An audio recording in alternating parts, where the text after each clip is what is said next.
Hello मेरे प्यारे बच्चों, आशा करता हूँ आप लोग सब बढ़िया होंगे। मैथमेटिक्स में कुछ छोटी छोटी इन्फॉर्मेशन है जहाँ पे मैंने देखा है बच्चे या तो ओवरलुक कर जाते हैं या फिर कंफ्यूजन है या फिर पढ़ नहीं रहे, उनको लगता है कि ये इंपॉर्टेंट नहीं है। बट छोटी छोटी इन्फॉर्मेशन बहुत इंपॉर्टेंट होती है कभी कभी, बिकॉज अभी एमसीक्यू आ गया है तो छोटी छोटी इन्फॉर्मेशन से क्वेश्चन आ सकता है। देखिए, थंबनेल तो आपने देख लिया होगा क्या चीज पर हम डिस्कस करने वाले हैं। सबसे पहला चीज, सर्कम सेंटर किसको बोलते हैं। बहुत इंपॉर्टेंट है कि अगर कोई ट्राइंगल है, उस ट्राइंगल के परपेंडिकुलर बाइसेक्टर्स ऑफ साइड्स जहां मीट करते हैं, the point of intersection of the perpendicular bisectors of the sides of the triangle is known as circumcentre. और इसकी एक खासियत है, सपोज ये पॉइंट O है, ये ट्राइंगल ABC है, तो ये पॉइंट जो है वो वर्टिसेस से इक्वल डिस्टेंस पे होता है, मतलब it is at equal distance from A, B and C। समझ रहे हो? और इसको सेंटर करके और OA को रेडियस करके आप एक सर्कल भी बना सकते हो। एलिप्स लग रहा है बट ठीक है, हम लड़के हैं, हमारा सर्कल ऐसे ही दिखता है भाई। ठीक है, तो सर्कम सेंटर में याद रखना है, this is a point of intersection of perpendicular bisectors of the sides of the triangle and it is equidistant from the vertices OA, OB, OC same होगा। ठीक है, एंड सर्कम सेंटर से आप एक सर्कल बना सकते हो जिसका रेडियस OA, OB, OC होगा और वो तीनों वर्टिसेस से डेफिनेटली पास करेगा ही करेगा। ठीक है, सर्कम सेंटर क्लियर है। It's a point of concurrence of the perpendicular bisectors. In centre याद रखिएगा, ये सर्कम सेंटर वर्टिसेस से इक्वल डिस्टेंस पे होता है। इन सेंटर की जब बात करते हैं तो अगर कोई ट्राइंगल है उसके आप एंगुलर बाइसेक्टर को बनाइएगा, तो point of concurrence of internal bisectors, angular bisectors of the three angles, कोई भी दो एंगल भी ले लो, बात की है, of the angles of the triangle, that point is known as in centre.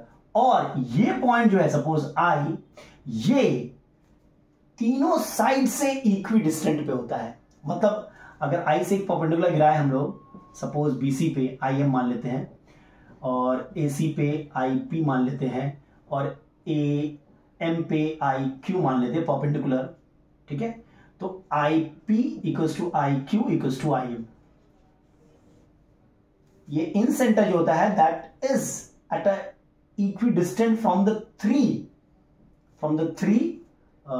this sides। इसकी दूरी तीनों साइड से समान होती है। और अगर आप IM को रेडियस ले लो और एक सर्कल बनाओगे तो वो सर्कल आपके तीनों साइड को टच करेगा और I सेंटर बन जाएगा। तो जाहिर सी बात है, IM, IP, IQ सब रेडियस होगा, they will be equal. In centre का दूरी तीनों साइड से सेम होता है, सर्कम सेंटर का दूरी तीनों वर्टिसेस से सेम होता है, ये याद रखिएगा। ठीक है, मीडियन एंड सेंट्रॉइड क्या होता है। देखिए, मीडियन क्या होता है, एक ट्राइंगल है ABC ट्राइंगल है, मान लो BC का मिड पॉइंट है M, तो AM is known as median. मतलब from vertex to the centre of the mid point of the opposite side. मान लो इसका मिड पॉइंट N है, ठीक है, इसका मिड पॉइंट ये है, मान लेते K है, तो AM, BN और CK ये मीडियन कहलाता है। और point of intersection of median जो होता है वो सेंट्रॉइड होता है, that is known as centroid. इसमें ये याद रखना है कि यहां पे AM इज टू, सॉरी यहां पे G मान लेते हैं, AG is to GM ratio 2:1 होता है, याद रखिएगा, रेशियो 2:1 होता है। इसी तरह CG is to GK 2:1, BG is to GN 2:1 होता है। ठीक है, उसके बाद आ जाइए ऑर्थो सेंटर। ऑर्थो सेंटर क्या होता है, कोई भी एक ट्राइंगल ले लीजिए, उसका जो एल्टीट्यूड होगा, मतलब A से आप एक परपेंडिकुलर गिराइए BC पे, B से एक परपेंडिकुलर गिराइए AC पे, C से एक परपेंडिकुलर गिराइए आप A B पे, तो ये परपेंडिकुलर ये एल्टीट्यूड जहां मीट करते हैं उनको हम लोग ऑर्थो सेंटर कहते हैं, उसको हम लोग ऑर्थो सेंटर कहते हैं। The point of concurrence, the point of intersection of the altitudes of the triangle is known as orthocentre. am I clear? ठीक है। अच्छा, अगर आप एक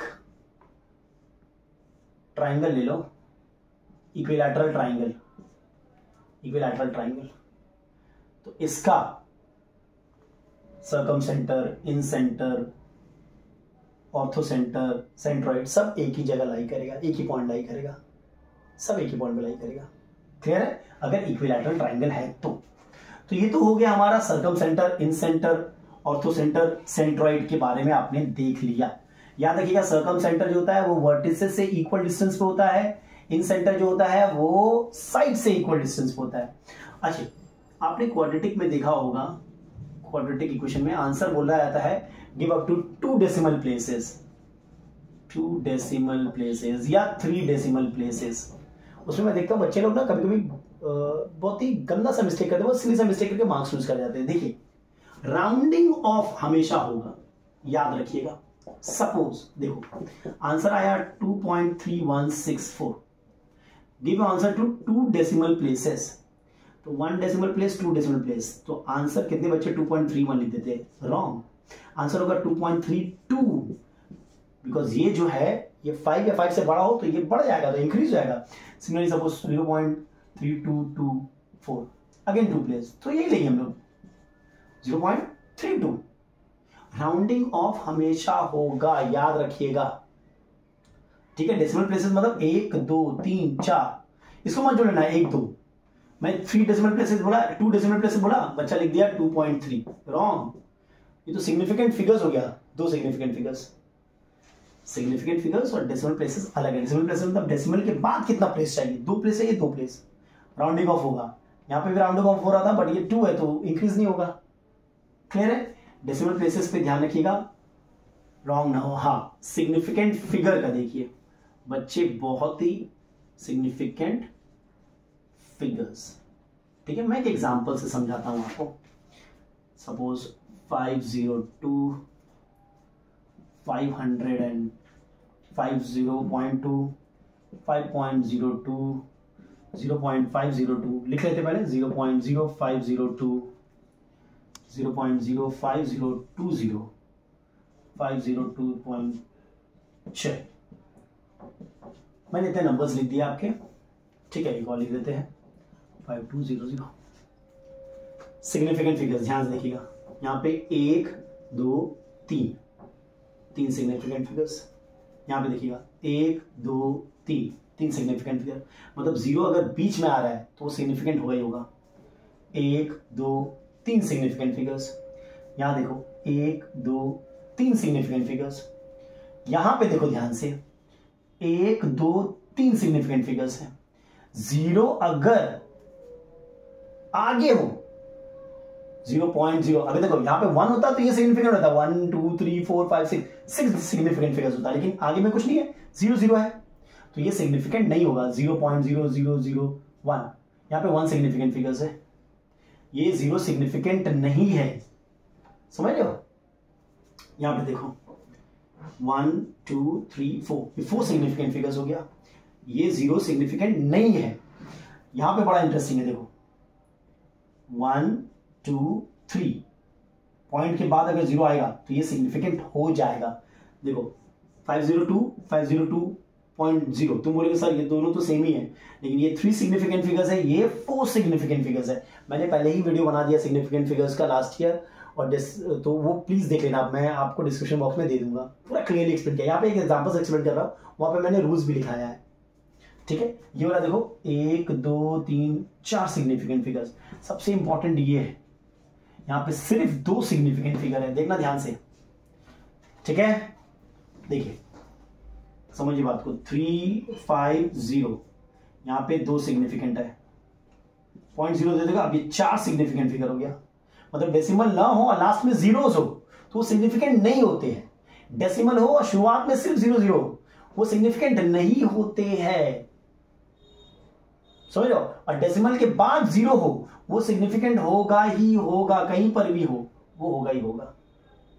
अच्छा, सिग्निफिकेंट फिगर्स में भी राउंड ऑफ करते हैं, ध्यान रखिएगा। देखिए एक दे रहा क्वेश्चन आपको, 2.3592 give you answer to 3 significant figures, 1 2 3, तो आंसर लिखेंगे 2.36। डन, समझे?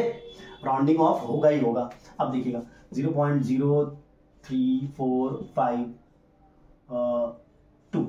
Give answer to 3 significant figures, तो 1 2 3, राउंडिंग ऑफ होगा, फिर भी आपका 5 ही रहेगा, बदलेगा नहीं क्योंकि 2 है। अब देखो ध्यान से, 372 give you answer to 2 significant figures. आपका आंसर यह है, सपोज 2 सिग्निफिकेंट फिगर्स, तो इसको लिखेंगे हम लोग फर्स्ट सेकेंड। इसको अगर 0 कर दे तो ये तो इनसिग्निफिकेंट है ना। 2 सिग्निफिकेंट का मतलब ये नहीं होता आप 37 दे दो, ज्यादातर बच्चे ही बोलते हैं। ये हुआ 2 significant figures. Try to understand, clear है? अगर होता 387, 2 सिग्निफिकेंट फिगर्स 390, 2 सिग्निफिकेंट फिगर्स और राउंडिंग ऑफ होगा, समझे? तो सिग्निफिकेंट फिगर्स बड़ा ही इंपॉर्टेंट है, इसको अच्छे से करना, आपका क्वाड्रेटिक इक्वेशन में आपका रहेगा ही रहेगा सवाल, ठीक है? अच्छा, एक चीज और जो मैंने देखा है, रिप्लेसमेंट सेट और सॉल्यूशन सेट में बच्चों को प्रॉब्लम होता है। देखो जो क्वेश्चन में आपको दिया रहता है ना कि सपोज आपने सॉल्व किया और x आया, x -1 less than equal to x less than equal to 4 and x belongs to real number. ये मेरा रिप्लेसमेंट सेट हुआ, रियल नंबर या फिर नेचुरल नंबर है वहां पे सपोज, या फिर होल नंबर है या फिर इंटीजर है, तो ये आपके रिप्लेसमेंट सेट हुआ। ये पूरा का पूरा सॉल्यूशन सेट होता है। जैसे नेचुरल नंबर है, नेचुरल नंबर है तो you can list out the element 1 2 3, ये आपका सॉल्यूशन सेट हुआ।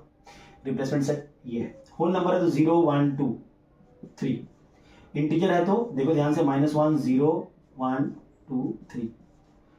रियल नंबर का तो हम लिस्ट आउट नहीं कर सकते एलिमेंट। नंबर लाइन जब बनाओगे, अगर रियल नंबर है तो देखो ध्यान से, बहुत ही मिस्टेक करते हैं, -1 0 1 2 3 4 5 -2, -1 और 4 में सर्कल देंगे, बीच का शेड करेंगे, जहां पे इक्वल टू है शेड करेंगे, जहां पे इक्वल टू नहीं है वहां पे शेड नहीं करेंगे। लेकिन अगर लिस्ट आउट किया आप एलिमेंट ने, इनका लिस्ट आउट करेंगे तब ऐसा नहीं बनाएंगे हम। देखिए फॉर एग्जांपल इसका -1 0 1 2 3, हमेशा 1 2 एक्स्ट्रा बनाइएगा, तो लिस्ट आउट करेंगे, 2 है 3 है 1 है 0 है, इस प्रकार। यहाँ पे भी सेम होगा, यहाँ पे भी सेम होगा, इस तरह से लिस्ट आउट करेंगे हम लोग। ज्यादातर बच्चे लोग क्या करते हैं कि रियल नंबर में लिस्ट आउट कर देते हैं, या फिर ये आया फिर रियल नंबर का नंबर लाइन बना देते हैं, गलत हो जाएगा, थोड़ा ध्यान दिएगा। चलिए, यही बोलना था, छोटी छोटी इंसाइट आपको देना था। एग्जाम डे आफ्टर टुमारो है, बेस्ट ऑफ लक, पढ़ाई करते रहिए, सब फॉर्मूलाज को आराम से लर्न कर लीजिए, ठीक है? Everybody take care and stay blessed.